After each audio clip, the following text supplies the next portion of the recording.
Hi, Ritesh. Let's have a look at the essay about jobs. So, it is often debated that whether workers should stick to the same company throughout their lifespan or they join another company after a few years or minimum once in their lifetime. I mostly agree with the latter perspective, and I believe that shifting to other companies that uh, has clear benefits. However, the other side cannot be snubbed. Okay. Interesting vocabulary you have here. Okay.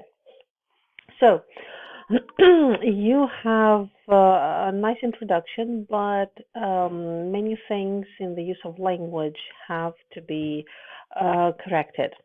So let's do this.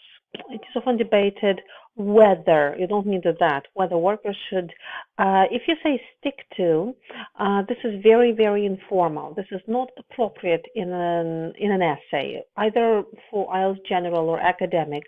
So perhaps you could say should stay with the same company or should, I don't know, not change and, I don't know, preserve their position in the same company. Other informal words that you have here is snubbed and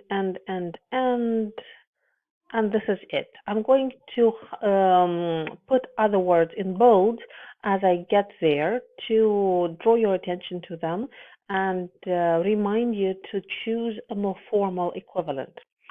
Okay. And another grammatical thing here. It is often debated whether workers should stay with the same company throughout their life or they should,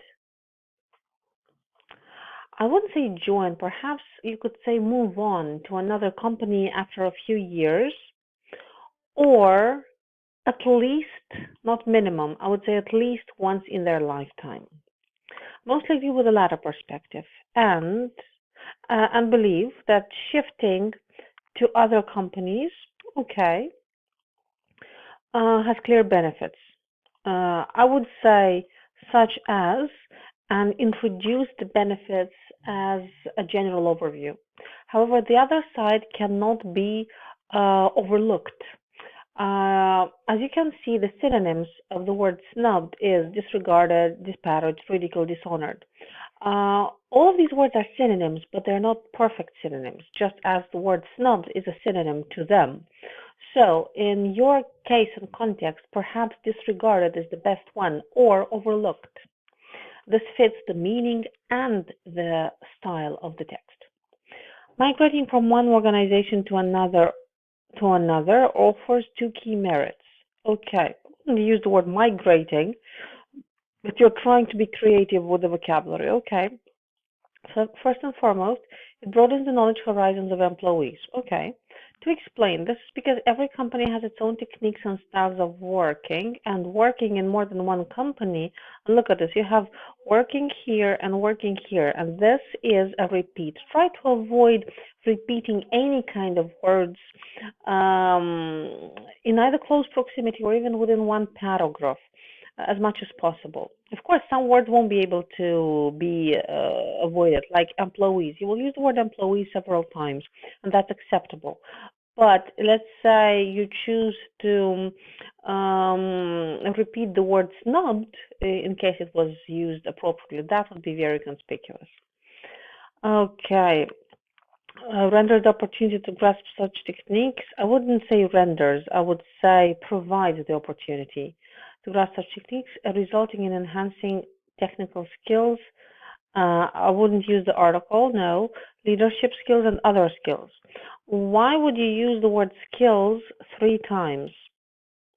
Okay, no, I'm more using underline, right? Skills and skills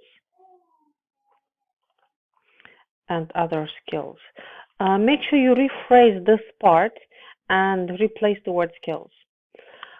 To illustrate, a survey conducted by International Labour Organization in Berlin in May 2018 on a sample set of 1,200 employees from different streams revealed, I don't know why you need the comma. We should never put the comma between the subject and the verb. Revealed that 87% of them admitted that because of switching the jobs, they had been able You don't need this comma either. To learn up-to-date styles of not only technical skills. I'm not sure we can say styles of technical skills. Not sure about this. But also team building skills, hyphenated, assisting them in shaping the career, which assisted there, or all of which assisted them in shaping their career better. Okay, so this needs rephrasing, this part. The styles of not only technical skills. That's a very good example. And write a concluding sentence that would wrap up the whole main point of this paragraph. Furthermore, substantial salary hike, this is informal. You could say increase or change or variation, up to you. The words are not exactly the same, they're different, but still, you really have to use another synonym here. Is another advantage of changing jobs. To explicate, no, to explain. Explicate is to, wait, sorry. Sorry for the reaction. Apparently there was a little accident around here, but everything is fine now. Let's go back to this. Okay, to explain. Or you could say to explain in more detail. If employees jump from one organization to another, there are higher chances of augment in wages. Let's say, I would say augmenting their wages. And getting upward designation, let's agree on one thing, first of all. Let's never use the verb get in essays. This is highly informal and conversational. Two, what do you mean by this? I'm not sure. Do you mean being promoted, getting a better position? If yes, you should word it appropriately, differently. Upward designation looks very weird. As the new employer intends probably to recruit employees having experience from some other company so that these employees can assist the new company with the skills they learned from the previous job. I understand your idea, but you should say this in a different way. You should try to rephrase this to avoid the wordiness, something like there are high chances of augmenting their wages and securing a better work position as a new employer intends to recruit employees who already have experience from another company so that these in their turn can assist the new company where they're hired with the skills they have learned from the previous job, something along these lines. You cannot put a comma after whereas. And this is not a sentence, this is a fragment. You need to connect this to the previous sentence and this will become too long, or you need to provide a beginning here or an end, you can say. Whereas working in the same company most of the time does not provide big opportunities, changing to another one obviously does. You can do this. To exemplify, Chris Walter, Chief Executive Officer of HTC Mobile in Taiwan, is taking millions of dollars as remuneration, as he once told in an interview that it was the job shift due to which he was able to reach at the top position and gigantic salary package in very little time, not less. Less is comparative, little is positive. Had he not altered the jobs, I wouldn't say altered, no. I would say, had he not shifted jobs, shifted is not good. Had he not changed jobs, he would not have obtained such a huge remuneration. Okay, great. Again, remuneration, perhaps another word or expression could be in place. This is all very impressive, but I have only one question. Did you do any research prior to this, or did you just produce this example from the top of your head as you were writing this essay? I really want you to answer this in your next email. Why? Because if you did research, this example is kind of useless. Why? Because under the conditions of the exam, you won't be able to do any research. you will really have to rely only on your memory and experience. And if you can produce something simply from your own memory with this detail and this kind of explanation, unfortunately, I can't count this example as your own vocabulary and let's say sample of language. I hope you understand what I mean. So really, in your next email, I would really like you to answer my question. Did you do any research, and did you get inspired from any source to provide this example, or you produce this from your own memory, every single detail? However, rendering services to the same company throughout the working career has a major benefit of having recognition. Okay. I wouldn't say rendering. We don't really render services. We provide services. We offer services, but render, it's not a collocation that people typically use. This sounds very convoluted. This sounds very sophisticated, but it can be said simpler. Not always what is sophisticated is great. Sometimes saying simpler but clearer is much better. So perhaps you could rephrase this slightly, especially this part.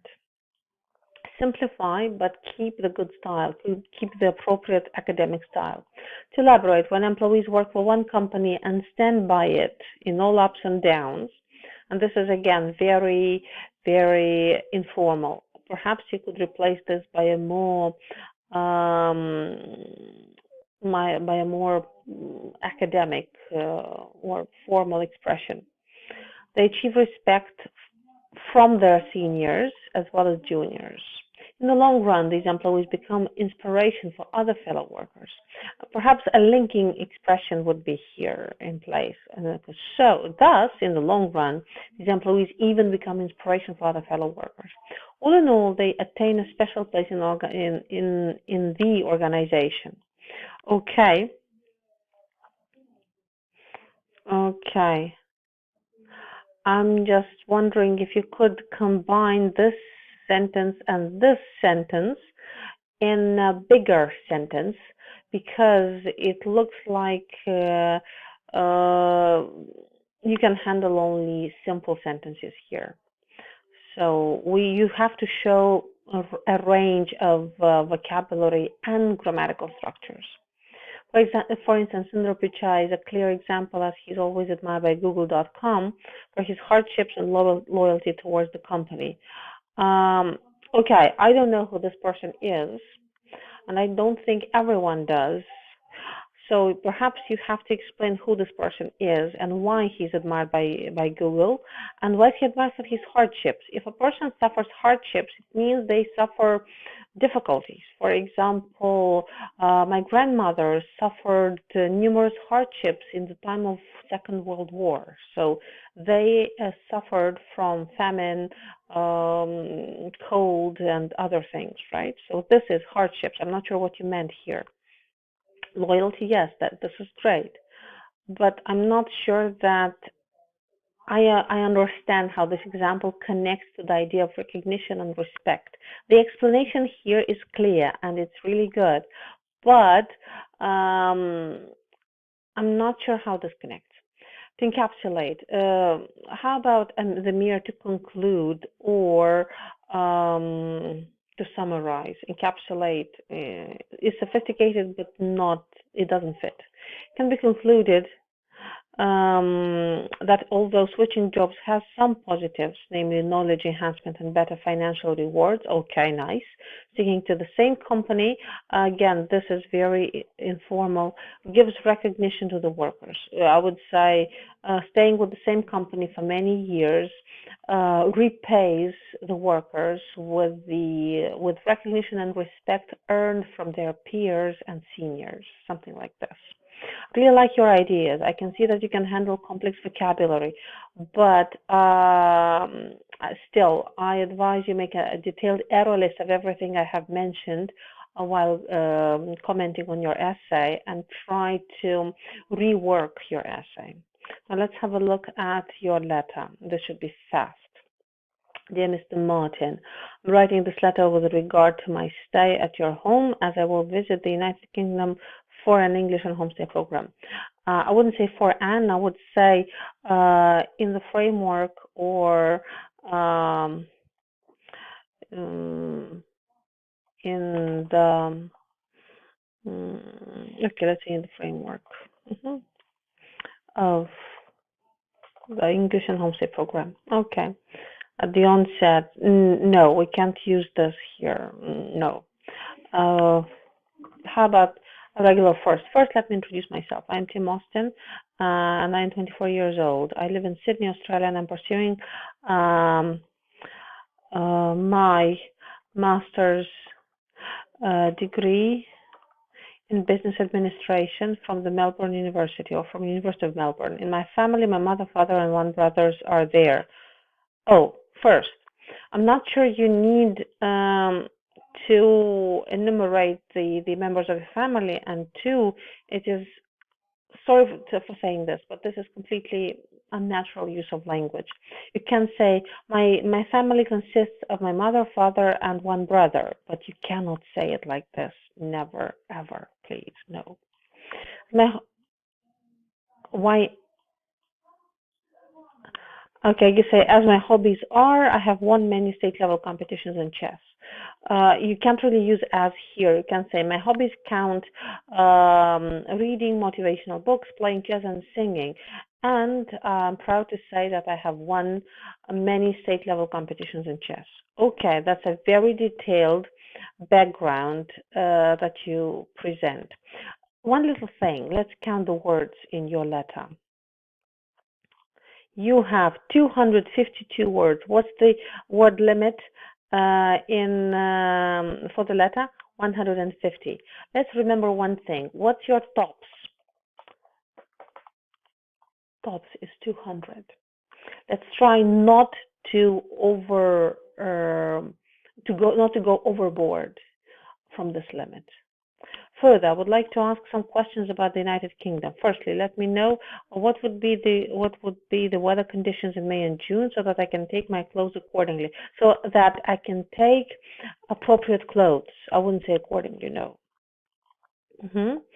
Okay. Also, since I am a pure vegetarian, I would say, since I am a strict vegetarian, I intend to know, first of all, you have to say intend, but this is a bit rude.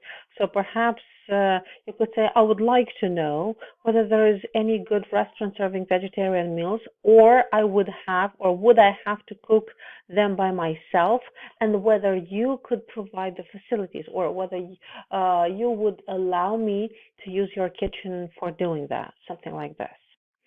Okay. I wouldn't say this is the most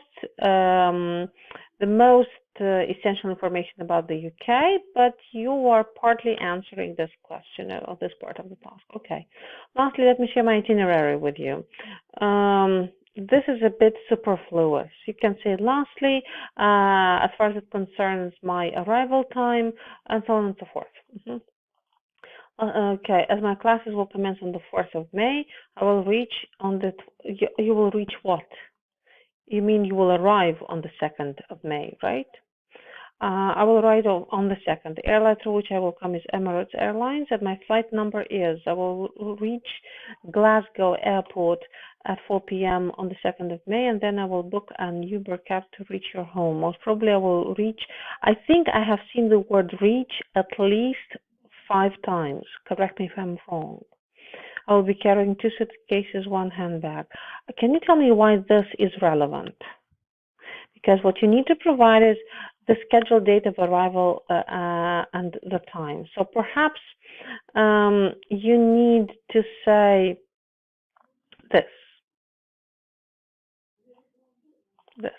Okay. I'm not sure whether you need to say this. This is a detail. This is a detail. So try to be more concise when you speak, and not include unnecessary information. Look, you simply have to say this.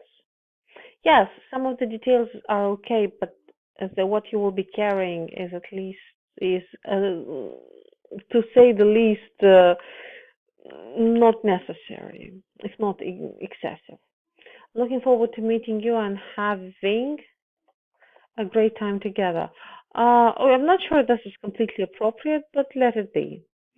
Okay, with regards, okay, I would say kind regards, Tim Austin. You don't need the date. No, you don't need to include the date. So you have very nice task answers, but please make sure that you follow my remarks and work on the changing and making alterations to your task answers, because some of the language use and some of the logic and coherence need a bit of work. So all the best of luck. I'm looking forward to more of your text.